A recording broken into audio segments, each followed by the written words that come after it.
네, 안녕하십니까. 행복하고 복된 안식일입니다.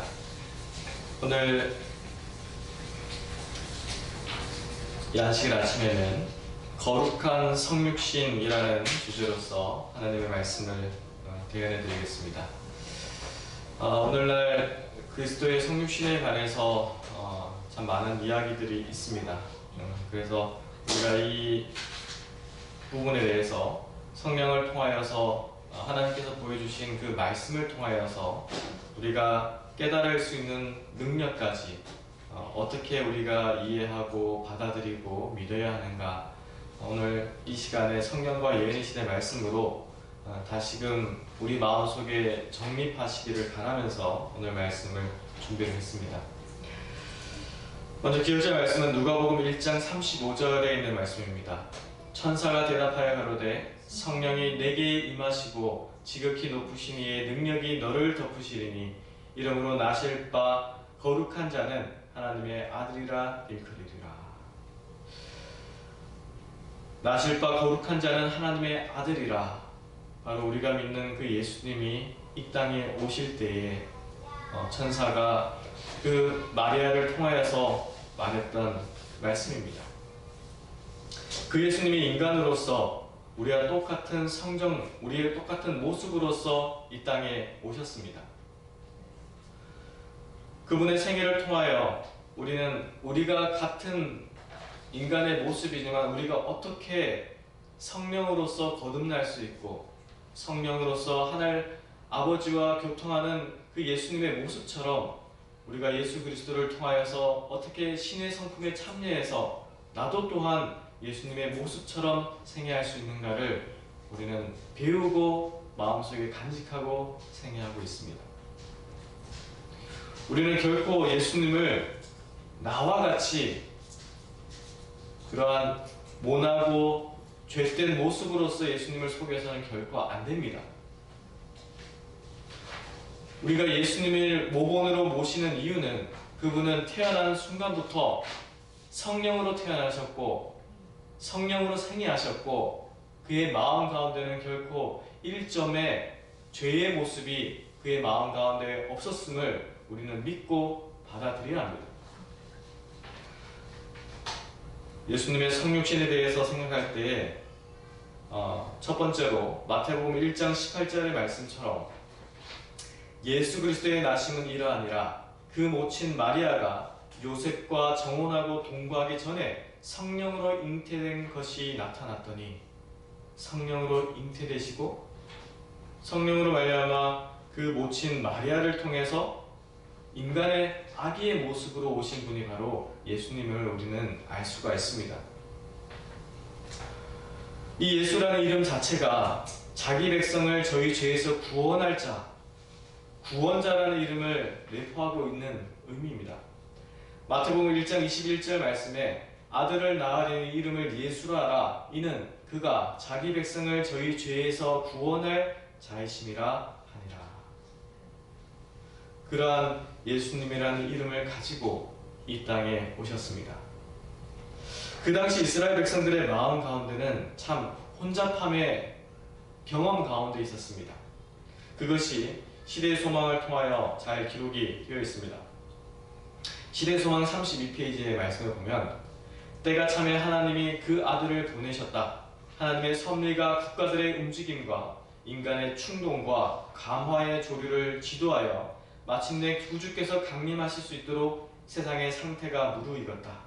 여러 국가가 한 정부 하에서 연합되어 있었다. 한 방언이 널리 사용되고 그것이 어디서나 문학적 언어로 인정을 받았다. 흩어져 있던 유대인들이 연례적인 절기들에 참여하기 위하여 각처에서 모여들었다. 그들은 그들의 우거하는 곳으로 다시 돌아감으로 온 세상에 메시아의 강림에 대한 소식을 전파할 수 있었다. 6월절을 맞이해서 예루살렘으로 온 많은 이스라엘 백성들. 하지만 정작 그 기다리고 기다리는 구세주 예수 그리스도가 오심을 많은 이들이 모르고 있었습니다. 몇몇 목동들과 동방박사가 그 구유에 태어나신 예수님을 바라봤을 때 그 이야기가 베들레헴으로부터 이스라엘 백성들에게 전해졌던 것입니다. 이 당시 이스라엘 백성들의 마음 가운데서는 그들이 가지고 있던 신앙의 변화를 경험해야 했습니다. 그것이 같은 책에 이렇게 기록되어 있습니다. 이 당시의 이교회의 제도들은 백성들에 대한 지배력을 잃어가고 있었다. 사람들은 화려한 행렬과 우화의 실증을 느꼈다. 그들은 마음을 만족시켜 줄 수 있는 종교를 갈망하였다. 진리의 빛이 사람들로부터 떠나버린 듯 하였으나 빛을 갈망하는 영혼들, 그리고 당혹감과 슬픔으로 가득 찬 영혼들이 있었다. 그들은 살아계신 하나님에 대한 지식과 무덤 저편의 삶에 대한 어떤 확증을 찾고자 갈급하였다.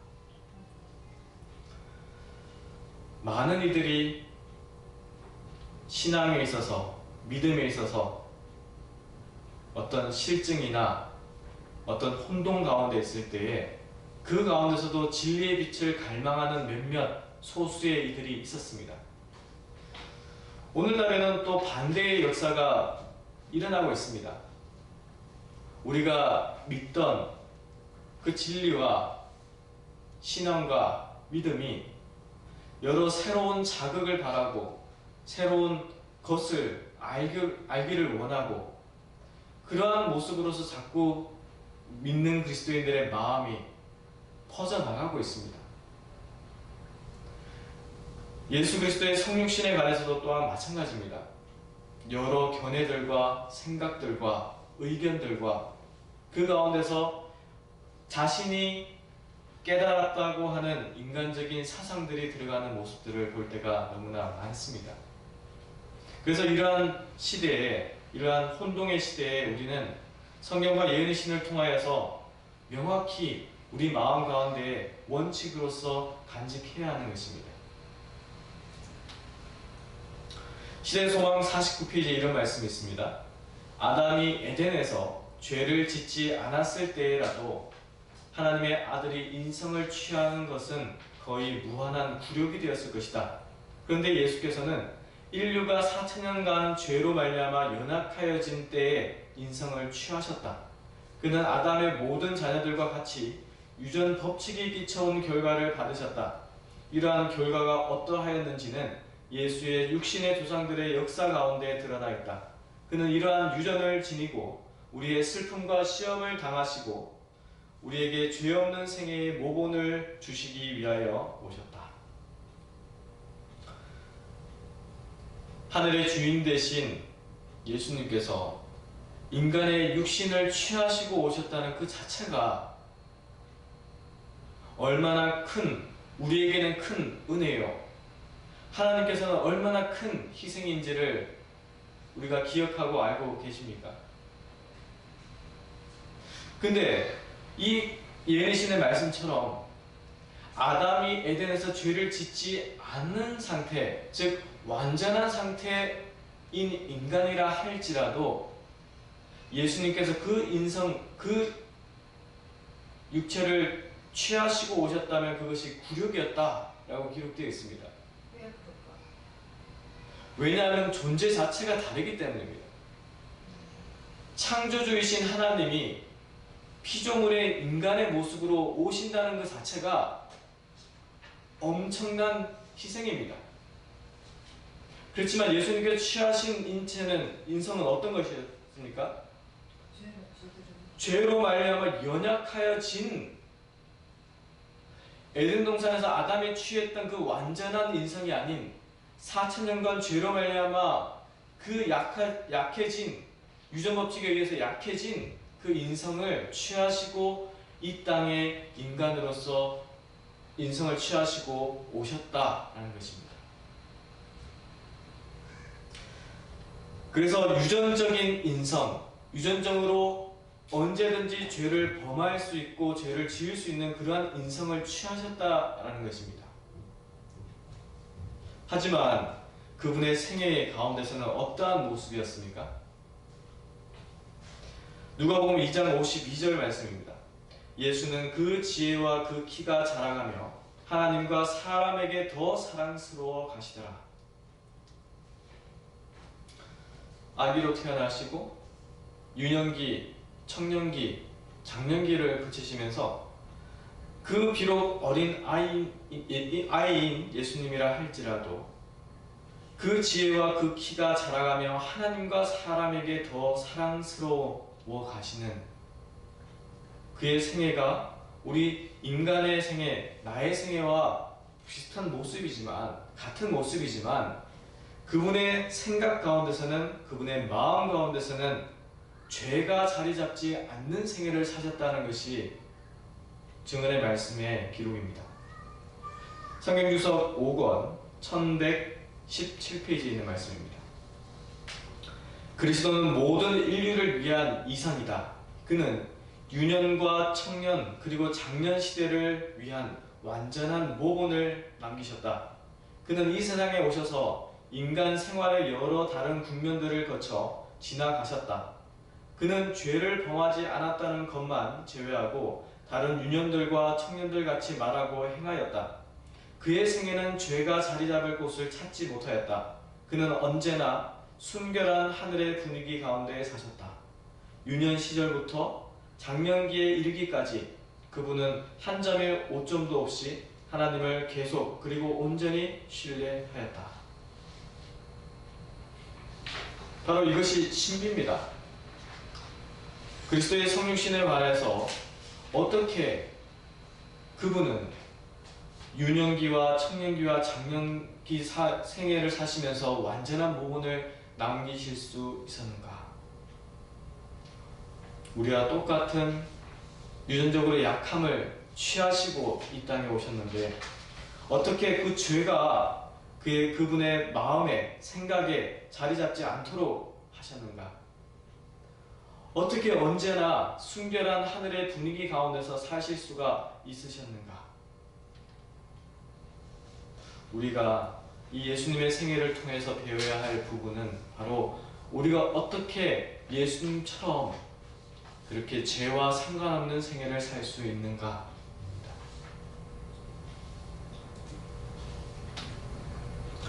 요한복음 1장 14절 말씀입니다. 말씀이 육신이 되어 우리 가운데 거하심에 우리가 그 영광을 보니 아버지의 독생자의 영광이요 은혜와 진리가 충만하더라. 이 말씀 속에 정답이 있습니다. 이 말씀 속에 어떻게 죄와 상관없는 생애를 살 수 있는가, 거기에 대한 해답이 들어가 있습니다.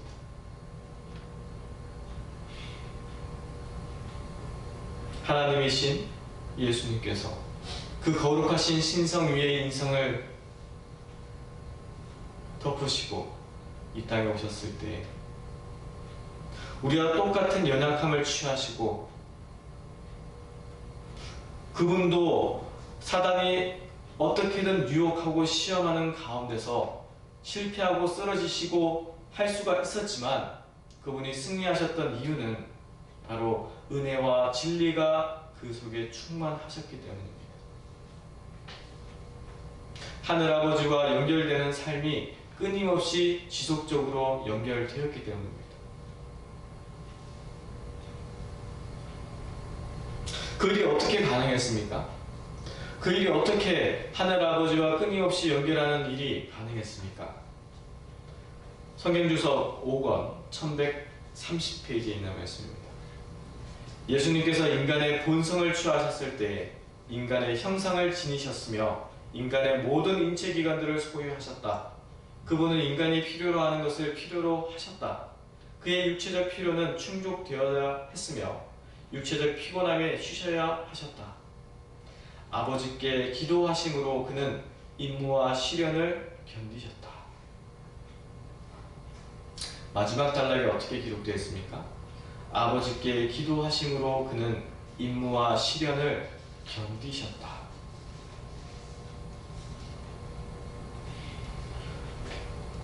아버지께 기도하는, 하늘아버지께 기도하는 생애가 예수님의 생애에 끊임없이 계속적으로 연결되어 있었습니다.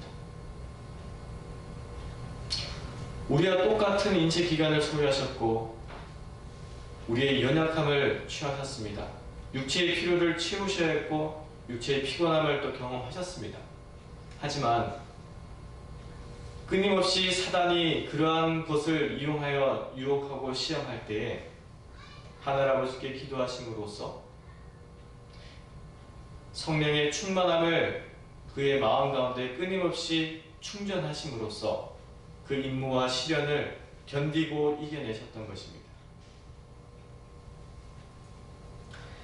엘리자 화이트 부인 서신 1895페이지에 이런 말씀이 있습니다. 예수 그리스도는 하나님의 독생자이셨습니다. 그분은 친히 인성을 취하셨으므로 인간성이 시험받는 것처럼 모든 점에서 시험을 받으셨습니다. 그분은 죄를 지으실 수도 있으셨으며 그분은 타락하실 수도 있으셨으나 한순간도 그 안에는 악한 성향이 없으셨습니다. 어떤 방법으로든지 결코 그리스도에게 타락의 오점이 얹혀 있다거나 타락으로 기울어졌다거나 그분이 어떤 모양으로 부패에 양보하였다는 최소한의 인상도 끼치지 마시오. 하나의 경우라도 사단의 많은 시험에 반응이 없었습니다. 한 번도 그리스도는 사단의 지역에 발자국을 내디디지 않았습니다. 우리가 이 말씀을 잘 이해하고 잘 받아들여야 합니다.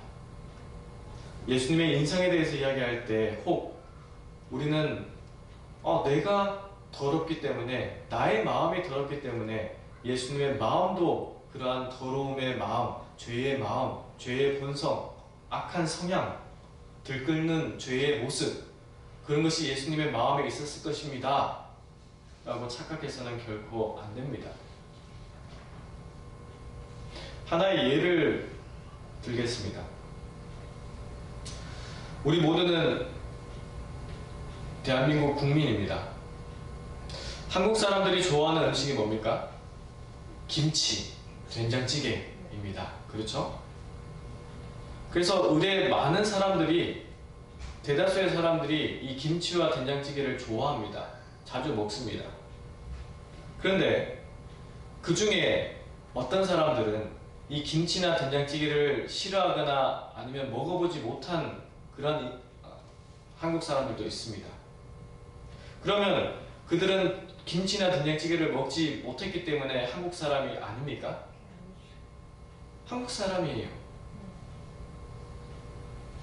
우리는 예수님의 인성에 대해서 이야기할 때 나와 비추어서 생각하고 나와 비추어서 받아들이려고 합니다. 내가 죄된 본성을 가졌기 때문에 예수님도 죄된 본성을 가졌을 것이야. 그러한 추측과 생각 가운데서 예수님을 바라봅니다. 우리는 그 생각을 조금이라도 가져서는 안 됩니다. 예수님을 결코 나와 같이 그렇게 낮추려고 하는 그러한 생각이나 말이나 설교나 글이나 이런 것을 결코 표현하거나 나타내서는 안 됩니다. 우리는 그리스도를 높이는 정신, 높이는 마음, 예수 그리스도의 인성을 우리가 소개할 때는 예수 그리스도께서 가지셨던 성령의 충만함으로 가지셨던 신성에 대해서도 하늘의 능력에 대해서도 우리는 이야기를 해야 하는 것입니다. 교회전은 5권 421페이지에 있는 말씀입니다. 세상은 본래의 선의 모습을 잃어버리고 우주적인 반역과 도덕적 부패 속으로 빠져들어갔다. 그러나 예수님의 생애는 인류에게 거룩한 자비와 이타적 사랑의 정신을 불어넣어 주므로 인류를 최초의 신분으로 회복시켜주기 위한 고되고 자아희생적인 생애였다. 세상에 계시는 동안 그분은 세상에 속하지 않으셨다. 사단이 들여온 저기와 비행과 불순으로 더불어 접촉하는 것은 그분에게 있어서 끊임없는 고통이었다. 그러나 그분은 인류를 하나님의 계획과 조화시키시고 지구를 하늘과 연결시키기 위하여 해야 할 일이 있었다. 그분은 모든 일에 우리와 한결같이 시험을 받으셨다. 그러나 흑암의 왕은 그분에게서 아무것도 발견하지 못했고 유혹에 반응한 단 하나의 사상이나 감정도 찾지 못했다. 이 말씀을 그대로 믿어야 됩니다. 내가 이해하지 못한다 할지라도, 내 형편과 비추어 볼 때 그것이 도저히 받아들여지지 않는다 할지라도, 증언의 말씀을, 하나님의 성령을 음성으로서 믿음으로 받아들이시기를 간절히 바라겠습니다. 고린도전서 2장 10절에 있는 말씀입니다. 오직 하나님이 성령으로 이것을 우리에게 보이셨으니 성령은 모든 것, 곧 하나님의 깊은 것이라도 통달하시느니라. 성령으로, 하나님의 거룩한 성령으로 하나님의 말씀을 바라보시고, 예수님의 인성에 대해서, 예수님의 거룩하신 성육신에 대해서 생각할 때도 우리는 그러한 마음으로 바라보고 연구하고 말해야 하는 것입니다. 신의 소망 19페이지에 있는 말씀입니다. 하나님의 영광을 아는 빛이 예수 그리스도의 얼굴에 나타났다. 영원한 시대로부터 주 예수 그리스도는 아버지와 일체이셨다. 그분은 하나님의 형상이요 하나님의 위대하심과 위엄하심의 모습이며 그의 영광의 광채이셨다. 그가 이 세상에 오신 것은 이 영광을 나타내시기 위함이었다. 그는 죄로 어두워진 이 세상에 하나님의 사랑의 빛을 드러내시려고, 곧 우리와 함께 계시는 하나님이 되시려고 오셨다. 그러므로 그의 이름은 임마누엘이라 하리라고 그에 대하여 예언되었다. 하나님이 우리와 함께 하신다는 그 임마누엘이 바로 예수님의 다른 이름이었습니다. 예수님의 온 생애가, 인간의 모습을 취하시고 오신 온 생애가 바로 임마누엘의 생애였습니다. 하나님과 함께 하시는, 일치하시는 하나님의 형상이요 하나님의 모습으로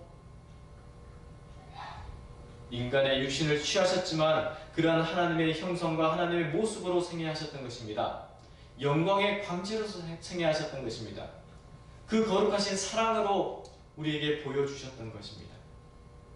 우리는 그것을 믿어야 합니다. 하나님께 영광을 돌리시고 예수 그리스도께 영광을 돌리시는 생애를 사시기를 간절히 바랍니다. 골로새서 2장 9절에 있는 말씀입니다. 그 안에는 신성의 모든 충만이 육체로 거하시고, 예수 그리스도의 육체 안에는 신성의 모든 충만, 성령의 충만하심이 항상 예수님의 마음속에 거하셨습니다.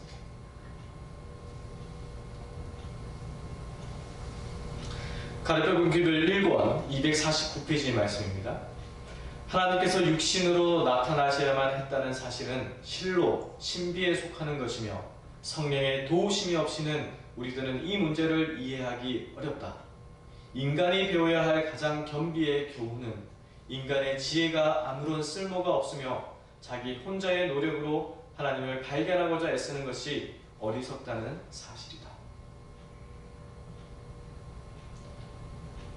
연구하고 공부하고 깨닫고자 하는 마음 좋습니다.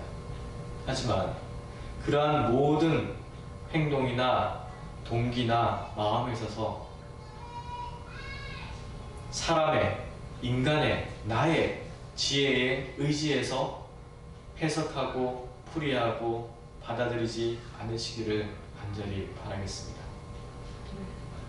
성령의 도우심이 무엇인지 우리가 간절히 기도하고 하나님의 음성을 듣는 그러한 가운데서 연구하시고 진리를 증거하시기를 간절히 바라겠습니다. 우리는 어리석은 자들이 되어서는 안 됩니다. 하나님의 지혜를 간직하고 지혜로운 자들이 되어야 합니다. 이 시대의 마지막 그 기별자들의 사명을 우리는 감당하고 행해야 합니다. 하늘의 지혜를 간구하시고 하늘의 지혜를 간직하시기를 간절히 바라겠습니다. 고린도후서 4장 4절 말씀입니다. 그 중에 이 세상 신이 믿지 아니하는 자들의 마음을 혼미케 하여 그리스도의 영광의 복음의 광채가 비치지 못하게 함이니 그리스도는 하나님의 형상이니라. 우리의 마음을 혼미케 하는 이야기들이 들릴 때가 종종 있습니다. 그 마음을 혼미케 하는 그러한 음성이나 설교나 글은 죄송하지만 세상의 신입니다. 사단의 속성입니다. 우리는 그 사단의 미혹에 들어가서는 결코 안 됩니다. 성경은 분명히 그리스도는 하나님의 형상이다 라고 말씀을 주시고 있습니다. 임마누엘이시다 라고 말씀을 주시고 있습니다. 그분은 성령으로 거룩하게 태어나셨다 기록되어 있습니다. 그것을 그대로 말씀 그대로 믿어야 합니다. 어떻게 그것이 가능합니까? 우리 인간으로 볼 때는 도저히 설명이 안 됩니다. 예수님께서 태어나셨을 때는 거룩하지 않으셨습니다. 그런 얘기도 들립니다. 두렵지 않으십니까? 얼마나 참남된 말을 우리가 하고 있는지 두렵지 않으십니까? 결코 예수님을 그렇게 낮추는 경험을 하지 않으시기를 간절히 바라겠습니다. 시대소망 123페이지입니다. 예수님 안에는 사단의 궤변에 반응한 것이 조금도 없었다. 그는 죄를 짓기로 동의하지 않으셨다. 그는 생각으로라도 시험에 굴복하지 않으셨다. 우리도 그렇게 할 수 있다. 그리스도의 인성은 신성과 연합되었다. 그는 성령의 내재하심으로 투쟁할 태세가 갖추어져 있었다. 그리고 그는 우리로 신의 성품에 참여하는 자가 되게 하시기 위하여 오셨다. 우리가 믿음으로 그와 연합하고 있는 한 죄는 더 이상 우리를 지배하지 못한다. 진리의 말씀입니다. 예수님께서 그렇게 하셨다라고 기록되어 있습니다. 우리도 그렇게 할 수 있다라고 기록되어 있습니다. 그리스도의 인성이 신성과 연합되었듯이 우리 각자의 우리의 연약한 우리 육신이 하나님의 거룩한 신의 성품에 참여할 수 있고 연합될 수 있고 결합될 수 있습니다. 그것을 예수님의 생애를 통해서 우리에게 보여주신 것입니다. 우리도 또한 그러한 생애를 살고자 하고 그런 소망 가운데서 하루하루 살아가고 있는 것입니다. 베드로후서 1장 4절 말씀입니다. 이로써 그 보배롭고 지극히 큰 약속을 우리에게 주사 이 약속으로 말미암아 너희로 정욕을 인하여 세상에서 썩어질 것을 피하여 신의 성품에 참여하는 자가 되게 하려 하셨으니 우리가 이 땅에 살면서 여러 모습으로 여러 생애의 모습으로 살아가고 있지만 우리는 그리스도를 통하여 성령을 통하여 하나님의 자녀라는 특권을 그러한 초청을 우리는 경험하고 있는 것입니다. 우리는 그 경험 가운데 들어가고 있는 것입니다.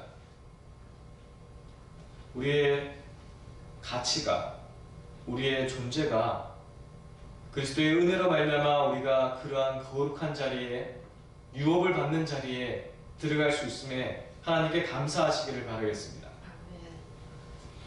로마서 3장 4절 상단에 있는 말씀입니다.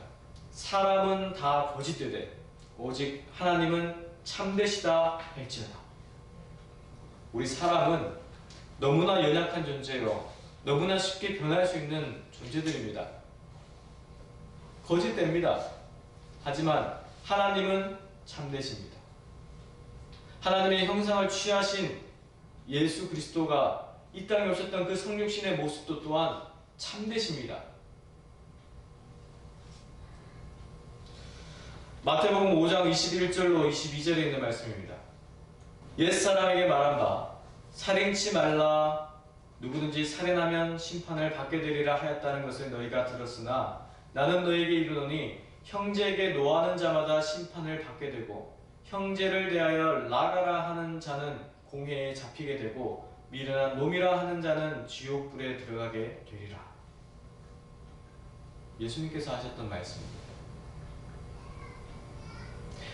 혹 예수님의 인성에 대해서 예수님의 마음속에도 이러한 미워하는 마음이나 욕을 하는 마음이나 증오하는 마음이 있었습니다 라고 주장한다면 예수님께서 이런 말씀하셨던 것이 거짓말을 하는 것입니까? 아닙니다. 예수님의 마음 속에는 1절 어느 한 점이라도 죄의 모습이 있지 않으셨습니다. 우리 사람은 눈에 보이는 것으로 판단하고 눈에 보이는 것으로 평가하기를 좋아하지만 예수님의 말씀 속에는 눈에 보이지 않는 그 마음까지 살피라는 그 말씀을 주시고 있는 것입니다. 예수 그리스도의 본인의 마음이 성령의 충만함으로 그렇게 깨끗한 마음, 순결한 마음을 간직하셨기 때문에 우리에게 그 마음을 본받아서 너희도 이러한 마음, 사랑의 마음, 증오의 마음 대신 형제를 아끼고 위하는 마음, 그러한 마음을 간직하라는 권면의 말씀을 우리에게 주시는 것입니다. 요한일서 3장 15절에 이런 말씀이 또한 있습니다. 그 형제를 미워하는 자마다 살인하는 자니 살인하는 자마다 영생이 그 속에 거하지 아니하는 것을 너희가 아는 바라. 사도 요한도 깨달은 바입니다. 예수님을 통해서 배웠던 영적 교훈과 말씀, 그 속의 영생이 어떻게 우리 속에서 거할 수 있는가를 너무나 잘 알고 있었습니다. 우리의 마음이 순결해야지만, 우리의 마음이 깨끗해야지만 그 속에 영생이 함께할 수가 있는 것입니다. 내가 만약 미워하는 마음으로 가득 차 있다면, 내가 증오하는 마음으로 가득 차고 있다면 우리는 우리의 마음 속에 우리가 아무리 입으로 나는 구원받았소, 나는 성령을 받았소 라고 말을 한다 할지라도 우리 속에는 영생이 거하지 않는 것입니다.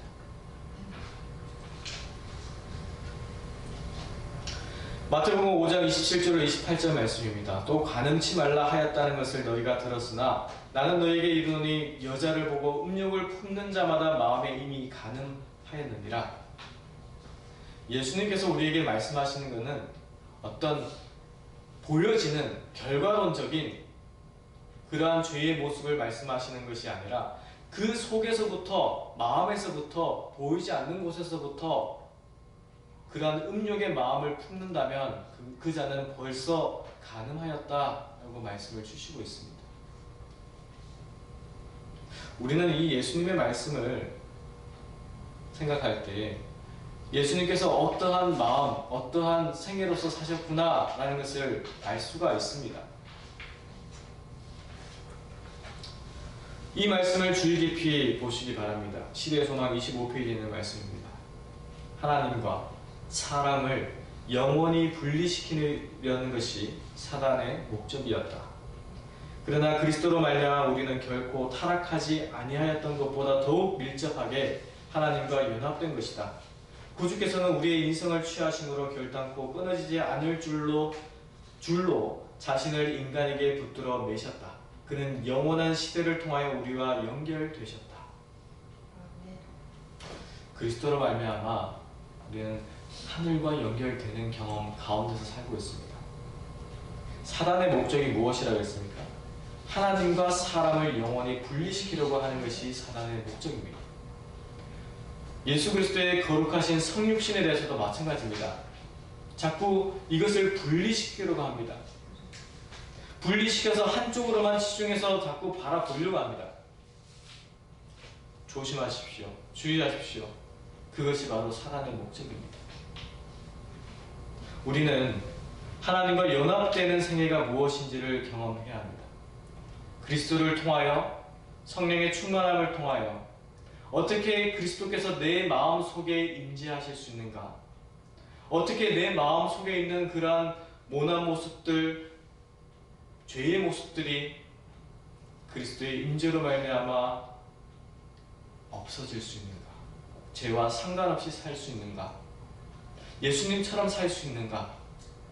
우리가 그 경험 가운데서 살고 있는 것입니다. 시대소망 363페이지에 있는 말씀입니다.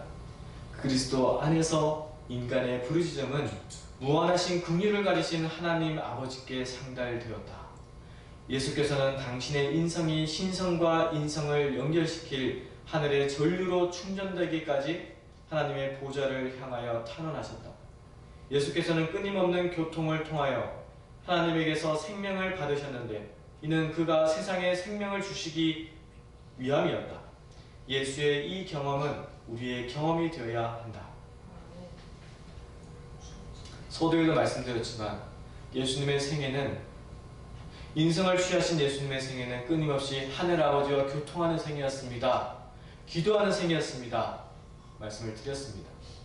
이 시대소망에 있는 말씀처럼 그 예수님의 인성이 신성과 연결시키기 위해서 하늘의 전류로 충전되기까지 하나님의 보좌를 향하여 탄원하셨다.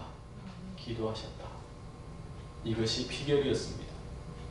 이것이 죄를 이길 수 있는, 그 유혹으로부터 이길 수 있는 비결이었습니다. 우리도 또한 이 경험 가운데 들어가야 하는 것입니다. 기도 자주 하십니까? 더욱 자주 하십시오. 우리는 끊임없이 풀 찰지 가운데 있어야 됩니다. 언제나 이 우리 속에 하나님의 거룩하신 그 신성의 모습이 언제나 충전되어 있어야 됩니다. 충전되어 있지 않으면, 연결되어 있지 않으면 어느 순간 우리는 타락되고 실패하고 좌절하고 넘어집니다. 너무나 연약합니다. 전기 콘센트의 전기가 끊어지면 순식간에 그 기계가 작동하지 않듯이 우리의 영적 상태가 바로 그런 상태입니다. 너무나 연약합니다. 우리는 하늘과 연결되는 그 경험이, 영적인 경험이 매 순간 있어야 됩니다. 마지막으로 이 전도법에 있는 말씀 드리겠습니다. 전도법 185페이지입니다. 그리스도를 높이라. 목사는 십자가에 못 박히신 그리스도, 부활하신 그리스도, 승천하신 그리스도, 재림하실 그리스도로 마음이 부드러워지고 기쁨으로 충만해져서 사람들에게 사랑과 열성으로 그 진리를 소개하여야 한다. 그리하면 목사 자신은 숨겨지고 그리스도는 드러나게 될 것이다. 우리가 말씀을 증거할 때 결코 내 자신을 드러내려고 하지 말아야 합니다.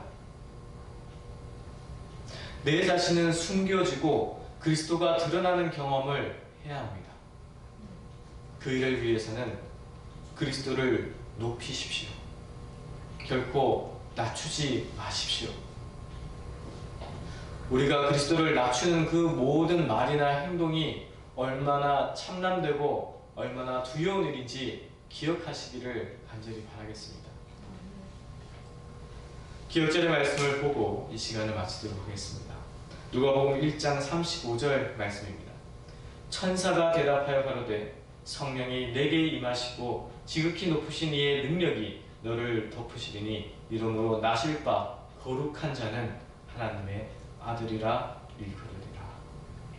우리가 이 말씀을 우리 속 마음 깊이 기억하시고 예수님의 거룩한 성육신을 이야기하고 연구하고 취급할 때 각별히 더욱 하나님을 두려워하는 그 두려운 심령으로 이 주제를 다루시고 성령의 음성을 귀 기울이시고 성령의 음성으로 떨리는 마음으로 이 주제를 증거하시기를 바라겠습니다. 우리에게 보여주신 그 안에서 이해하시고 그 안에서 믿으시고 그 이상의 것은 나중에 하늘나라 가서 예수님께 여쭤보시기를 바라겠습니다. 우리가 주님께서 주신 이 말씀 안에서 그 진리를 붙들고 날마다 승리하시는 우리 그리스도인들이 되시기를 간절히 바라면서 오늘 말씀을 마치도록 하겠습니다. 감사합니다.